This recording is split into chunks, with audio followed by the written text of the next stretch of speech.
원가 행태에 따른 분류 봅시다. 원가 행태라는 얘기는 움직이는 모양입니다. 원가는 조업도의 변화에 따라서 조업도는 생산의 활발한 정도입니다.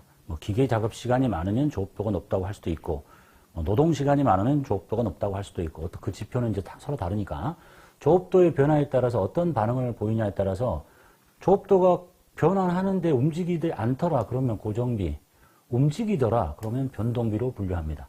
여기서 말하는 조업도는 생산의 활발한 정도로 생산량, 제품이 많이 만들어지면 조업도가 높다고 할 수도 있고, 노동시간이 많으면 조업도가 높다고 할 수도 있고, 기계 운전 시간 등으로 회사마다 조업도를 다르게 적용할 수 있겠죠.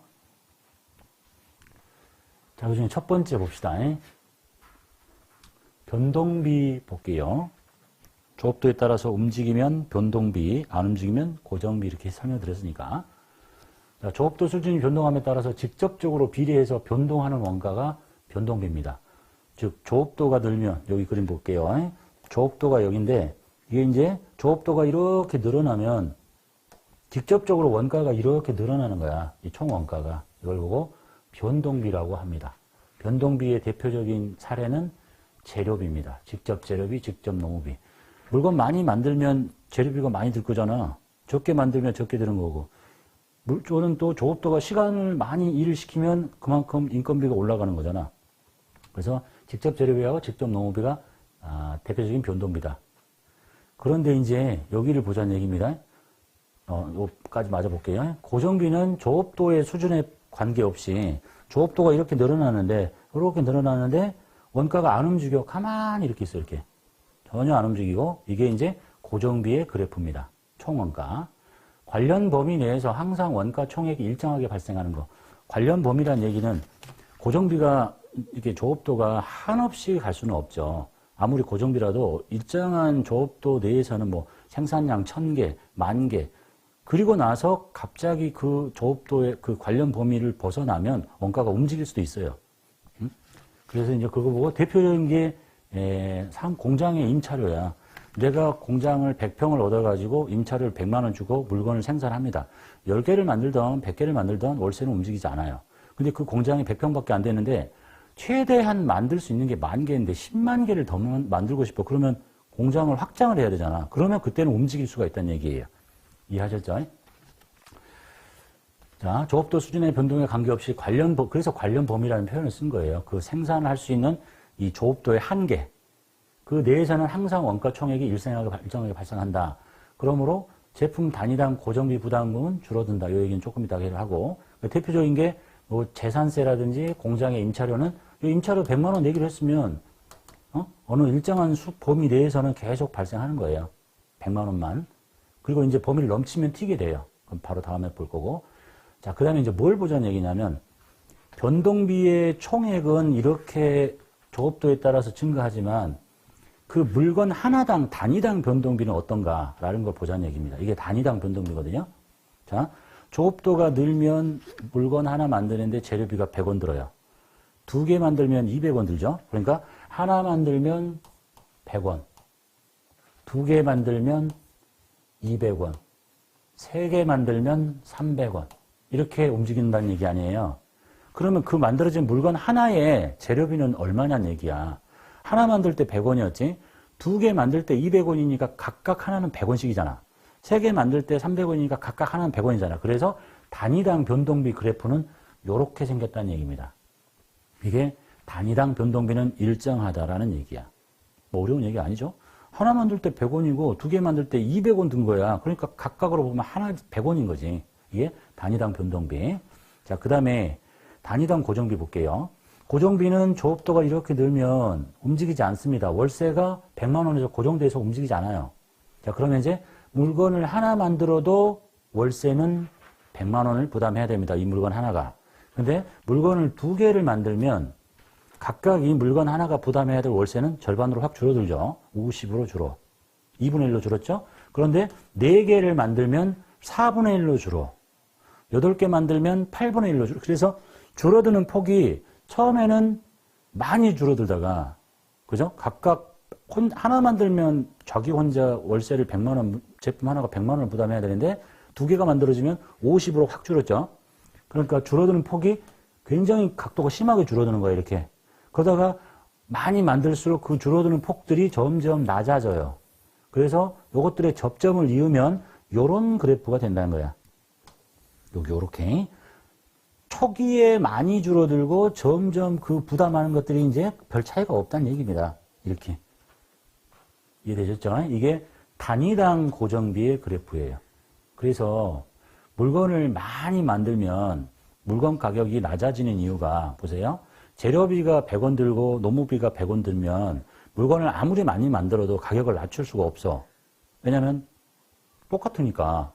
그런데 물건을 하나 100원짜리 재료비에 100원짜리 노무비를 들어서 100만 원의 월세를 내고 공장에 있는데 물건을 딱 하나 만들어. 그러면 월세 100만 원에 200원에 재료비하고 노무비를 부담해야 되죠. 근데 두 개를 만들어 봐. 그러면 50만 원에 200원 밖에 안 되는 거야. 네 개 만들면 25만 원에 200원. 그러니까 점점 많이 만들수록 물건 가격이 낮아질 수 있는 거예요. 그래서 대량으로 생산하면 제품의 단가가 낮아지는 이유가 이 단위당 고정비가 계속적으로 감소를 하고 있기 때문에 그렇다. 그런데 막 10만 개, 100만 개까지 만들면 그 다음에는 100만 개든 100만 한 개거든 별 차이가 없어진다라는 얘기입니다. 그래서 이 그래프 시험에 엄청 잘 나오니까 암기하셔야 돼요. 변동비는 총액은 조업도가 증가하면 이렇게 올라가요. 쭉 다 올라가. 그런데 그 하나당의 변동비는 일정한 거지. 재료비는 하나에 100원씩. 자, 고정비는 항상 일정합니다. 월세는. 그런데 물건을 많이 만들수록 하나의 제품이 부담하는 월세가 점점 작아져요. 팍 줄었다가 점점 그 줄어드는 폭이 줄어든다. 이게 단위당 고정비의 그래프라는 얘기입니다. 자, 그 다음에 준변동비하고 준고정비 봅시다. 이것의 이름을 암기하실 때 약간 헷갈리니까 얘는 뭐라고? 변동비야. 얘는 뭐라고? 고정비야. 예? 고정비, 변동비인데 준자가 붙었지. 변동비인데 고정비의 성격을 살짝 갖고 있는 거야. 그래서 변동비야. 예? 고정비인데 변동비의 성격을 살짝 갖고 있는 거야. 그래서 고정비라고 하는 거야. 고정비인데 변동비의 성격, 변동비인데 고정비의 성격. 이름 외우실 때, 자, 고정비와 변동비의 성격을 동시에 갖고 있는 원가를 준변동비라고 합니다. 또는 혼합원가. 그래프 봅시다. 이제 조업도가 이렇게 증가하면 변동비처럼 이렇게 증가를 하잖아요. 자, 변동비의 형태를 갖고 있는 건 맞아요. 그런데 약간의 고정비의 성질을 깔고 시작하는 거야. 아무것도 만들지 않아도 조업도가 0이어도 일단은 돈이 발생을 하더라. 그리고 나서 조업도가 이렇게 한 개, 두 개 이렇게 증가하면 올라가더라. 이런 걸 보고, 자, 성격은 뭐야? 생긴 모양은 변동비지. 근데 약간의 고정비를 깔고 있잖아요. 그래서 이걸 보고 준변동비라고 부릅니다. 변동비인데 고정비를 깔았으니까 변동비, 앞에다 이렇게. 그러니까 대표적인 게 이제 전력비나 통신비. 통신비를 많이 쓰면 쭉 이렇게 오르는데 아예 안 써도 기본 요금을 내야 되는 그런 경우 있잖아요. 그 다음에 준고정비 봅시다. 일단 고정비의 성격을 가져요. 일정한 수준의 조업도, 즉 관련 범위, 즉 여기 안에서 생산할 수 있는 최대의 양, 그거 속에서는, 즉 관련 범위가 이렇게 있는데 요 속에서는 움직이지 않다가 이 관련 범위가 넘쳐, 이렇게 넘치면 갑자기 툭 튀어, 이렇게. 또 이 관련 범위를 넘쳐, 그럼 갑자기 툭 튀어. 예를 들면 뭐 공장의 임차료도 대표적인 거니까 뭐 100만 원의 월세를 내면서 공장에서 물건을 만드는데 한 개가 뭐 10만 개다. 근데 나는 15만 개를 만들고 싶어. 그럼 똑같은 평수보다 더 넓게 공장을 확장을 해야 되잖아요. 그러면 관련 범위가 넘치니까 월세가 100에서 200만 원 이렇게 튀는 거야. 그래서 금액이 이렇게 있다가 여기서 훅 뛰어서 이렇게 올라갔다가 훅 뛰어서 이렇게 올라가는 거. 즉 생긴 모양은 계단처럼 생겼다. 그래서 계단 원가라고 합니다. 읽어볼게요. 일정한 조업도 수준의 범위 내에서는 원가 총액이 이렇게 일정하지만 그 관련 범위를 넘치면 총 원가가 변동하는 형태. 튀었잖아. 뭐 이렇게 튀는 건 아니죠. 확 갑자기 올라가는 거야. 그리고 안 움직여. 또 확 올라가서 안 움직여. 이런 것들을 보고 생긴 모양은 고정비죠. 그런데 변동하잖아. 그래서 준고정비라고 합니다. 예를 들면 이제 공장의 임대 면적의 증가에 따른 임차료가 확 늘어난다든지 이런 것들을 준고정비라고 합니다. 그래서 시험에 제일 잘 나오는 게 변동비, 고정비, 그 다음에 준변동비는 변동비인데 준이 붙은 거야. 변동비인데 고정비의 성격을 갖고 있구나. 그 다음에 준고정비는 고정비인데 변동비의 성격을 갖고 있구나. 이렇게 암기하시면 되겠네요. 기초원가와 가공비 보겠습니다. 자, 우리가 추적 가능성과 생긴 모양에 대해서 분류할 때 직접 재료비, 직접 노무비, 나머지가 제조 간접비였죠. 자, 요거를 다시 요 두 개만 묶어서 기초원가라고 부르고 요쪽 두 개만 묶어서 가공비라고 부릅니다. 읽어볼게요. 직접 재료비와 직접 노무비를 합한 것을 기초원가. 왜 기초라고 하느냐? 기본 원가라고도 하는데 제품을 만드는데 기본적으로 발생하니까 그냥 기초원가, 재료비 노무비가 든다. 그 다음에 가공원가, 가공비, 제품을 제조하는 과정에서 발생한 직접 노무비와 제조 간접비를 합친 것을 우리가 가공비라고 부릅니다. 가공비라고 부르는 이유는 직접 재료비를 완제품으로 전환시키는 데 소비되는 원가라 해서 가공원가 또는 전환원가라고도 합니다. 이게 뭐 얘들 장난하는 것도 아니고 이렇게 불러서 이렇게 하고 이렇게 불러서 하는 게 아니라 나중에 우리가 이제 종합원가 계산을 하게 되면 개별원가 계산을 할 때는 재료비, 직접 재료비, 직접 노무비, 제조간접비 이렇게 세 가지로 해요. 그런데 종합원가 계산을 할 때는 어떻게 구분하냐면 여기 직접 재료비와 가공비로 계산을 합니다. 그게 이제 그래서 요 말이 필요하다라는 얘기입니다. 원가 계산 방식이 틀리니까 개별 원가 계산은 직접 재료비, 직접 노무비, 제조 간접비로 구분해서 원가를 집계하고 종합 원가 계산은 직접 재료비와 두 개 나머지를 합친 가공비로 원가 계산을 하는 게 종합 원가 계산이다. 그래서 이렇게 분류를 하고 있다라는 얘기예요. 뭐 심심해서 이렇게 묶어서 부르는 게 아니고 의사결정과의 관련성 등에 따른 분류 보겠습니다. 첫 번째 매몰 원가. 매몰 원가는 영어로 sunken cost인데 가라앉은 원가란 얘기입니다. 과거에 어떤 의사결정으로부터 이미 원가가 발생을 했습니다. 그 원가를 매몰 원가라고 하고 내가 미래에 어떤 의사결정을 하더라도 회수할 수가 없는 원가를 말합니다. 그래서 매몰 원가는 의사결정에 고려할 필요가 없다. 이런 얘기네요. 지출된 문제의 예를 보면 내가 기계장치를 하나 취득했습니다. 100만 원 주고 샀어요. 그래서 이 기계를 열심히 잘 쓰고 있는데 이게 고장이 났어. 이제 대안이 두 개가 있는데 일단 하나는 수선을 하는데 약간의 비용이 들고 수선을 해서 내다 팔 수도 있고 고쳐서 판다. 그 다음에 그냥 수선하지 않고 바로 매각한다. 롯데 뭐 얼마를 받든지가 중요한 게 아니고 요 의사결정을 할 때는 이제 돈 든 것 대비 뭐 비싸게 판 걸 선택하면 되겠지만 그때 이 의사결정을 할 때 1번 대안, 2번 대안을 고려할 때 이것의 가격은 1번을 선택할지 2번을 선택할지 하고 아무런 상관이 없는 거죠. 이게 100만 원짜리가 됐건 1000만 원짜리가 됐건 이미 발생했잖아. 근데 그것을 고쳐서 어떤 비용이 들어서 비싸게 팔 수 있는지 고치지 않고 좀 더 싸게 팔지는 그때 결정하면 되는 거지 이거하고는 아무런 상관이 없다. 그래서 매몰 원가는 과거 의사결정에서 발생한 것으로서 지금 현재 어떤 의사결정을 할 때 회수할 수도 없을 뿐더러 고려할 필요도 없다라는 게 매몰 원가의 뜻이 되겠습니다. 기회비용, 기회원가, 비용과 원가를 혼용해서 씁니다. 자, 기회비용이란 자원을 현재 용도 이외에, 지금 용도 이외에 다른 용도로 사용했을 경우에 얻게 되는 최대의 금액을 기회비용이라고 합니다. 내가 자원을 지금 여기 쓰지 않고 다른 곳으로 썼을 때에 얻을 수 있는 최대 금액을 기회비용이라고 합니다. 즉, 여러 대체안 중에서 어느 하나를 선택함으로써 인해서 상실하게 되는 최대의 경제적 효익을 말하고 이건 의사결정에 고려해야 됩니다.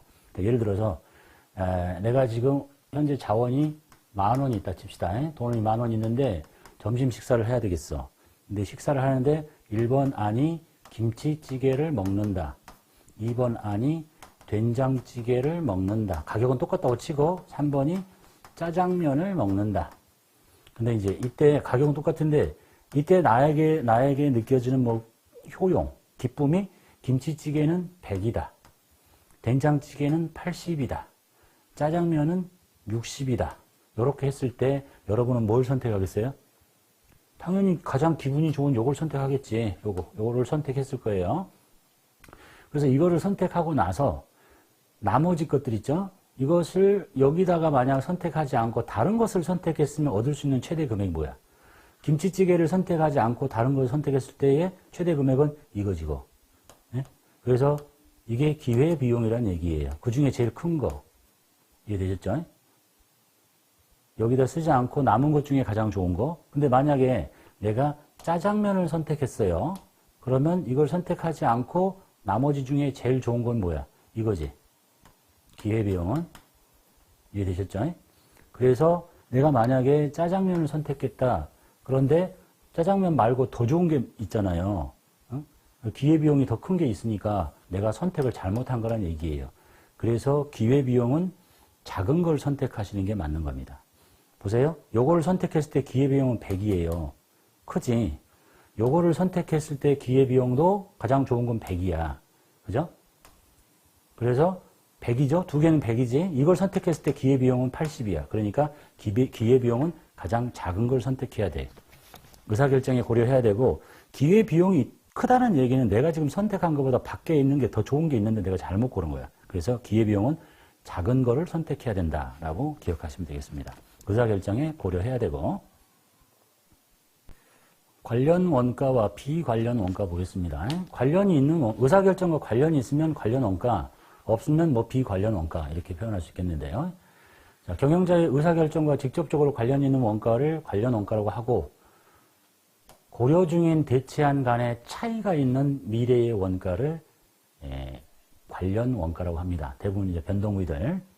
반면에 매몰 원가는 방금 봤듯이 과거의 의사결정 결과 이미 발생된 원가니까 미래 의사결정에 의해서 변경될 수 없으니까 비관련 원가다. 이런 얘기네요. 관련 원가는 경영자의 의사결정과 관련이 있고 고려 중인 대치한 가의 차이가 나는 미래의 원가. 뭐 이렇게 딱 맞지는 않을 수 있는데 예를 들어보면 내가 이제 통신사를 KT를 쓰고 있고 요금은 딱 정해졌는데 내가 이제 단말기를 사야 되겠어. 뭐 갤럭시를 살 거냐, 그 다음에 애플을 살 거냐, 그런 이제 의사결정을 할 거예요. 근데 그때 이제 이 의사결정은 요것과 관련이 있는 거니까 이것의 가격이 얼마고 서비스가 얼마인지를 관련 원가니까 의사결정을 해야 되는데 고려해야 되겠죠. 대치한 간의 차이가 있지, 가격도 차이가 있고. 근데 그때 통신사가 뭘 쓸지는 통신사가 이제 하나밖에 없다면 이거는 이 의사결정과 전혀 관련이 없는 원가다라고 봐주시면 되겠습니다. 그 다음에 회피가 가능한 원가와 회피가 불가능하다. 회피 가능 원가라는 얘기는 내가 어떤 의사결정을 함에 따라서 생기지 않게 만들 수도 있는 원가. 예를 들면 조업도 수준이 감소하면 절감될 수도 있는 원가, 주로 변동비에 해당하는 것들이고, 회피가 불가능하다는 얘기는 어떤 의사결정을 하더라도 계속 생기는 거, 과거, 현재, 미래에도 계속적으로 발생하는 주로 고정원가에 해당하는 거. 이제 표현만 이해하시면 돼요. 의사결정과 관련이 있는 원가는 관련 원가, 없으면 비관련 원가. 내가 어떤 의사결정을 하면 피할 수도 있다, 줄일 수도 있다. 그러면 회피 가능한 원가, 그럴 수 없다. 그러면 회피 불가능한 원가라고 합니다. 그 다음에 이제 통제를 할 수 있으면 통제 가능 원가, 통제 불능 원가. 경영자의 의사결정이나 행동에 의해서 영향을 받는다. 내가 저것을 통제할 수 있다. 작게 발생하게 만들 수도 있고 크게 나온 것을 막을 수도 있고. 근데 전혀 통제할 수 없다. 그런 걸 보고 통제 불가능한 원가라고 합니다. 그 뭐 재료비, 농업비 이런 것들이 뭐 광고비라든지 광고비 너무 많이 썼으면 내가 통제해서 안 만들 수 있게도 할 수도 있다. 이런 뜻이고요. 그 다음에 제품 원가와 기간 원가. 제품 원가는 특정한 생산물에 집계돼서 자산으로 이렇게 남아있다가 제품이 판매되는 시점에서 비용으로 처리되는 원가를 제품 원가라고 한대요. 물건을 만들 때 재고자산으로 이렇게 집계가 됐다가 저것이 팔려나가면서 비용으로 처리되는 원가를 제품 원가. 기간 원가는 생기자마자 바로 비용 처리되는 거. 그건 이제 자산화 여부에 따라서 얘는 제품 원가는 자산화가 됐다가 비용 처리되는 원가, 기간 원가는 발생하자마자 비용 처리되는 거. 주로 판매비와 관리비가 기간 원가가 되겠죠. 그 다음에 소멸 원가와 미소멸 원가. 소멸된 원가는 소멸 원가고 아직 소멸되지 않은 것은 미소멸 원가라고 표현이겠죠. 기업의 미래 경제적 효익을 가져다 수 있는 자산의 취득 원가는 미소멸 원가다. 어떤 기계 장치를 취득을 했어요. 100만 원 주고 그래도 원가가 들었죠. 이건 아직 소멸된 게 아니지. 그래서 미소멸 원가라고 하고 이것이 이제 감가상각을 통해서 감가상각 비용이 되면 이 감가상각 비는 미래 경제적 효익을 가져다 줄 수 없잖아. 그러니까 요거를 소멸원가라고 부른다. 요 자산의 취득원가는 아직 소멸되지 않고 미래 경제적 효익을 계속 갖다 줄 수 있으니까 미소멸원가라고 부른다. 라는 얘기네요. 그래서 최근에 의사결정과 관련된 얘기들이 주로 예전에는 매몰원가, 기회비용 요게 굉장히 많이 나왔다가 최근에 이제 여기 의사결정과 관련이 있고 두 대안 간의 차이가 있는 미래원가가 그 다음에 자주 나오고 이것들이 가끔씩 한 번씩 다 튀어나왔다라고 보시면 되겠습니다.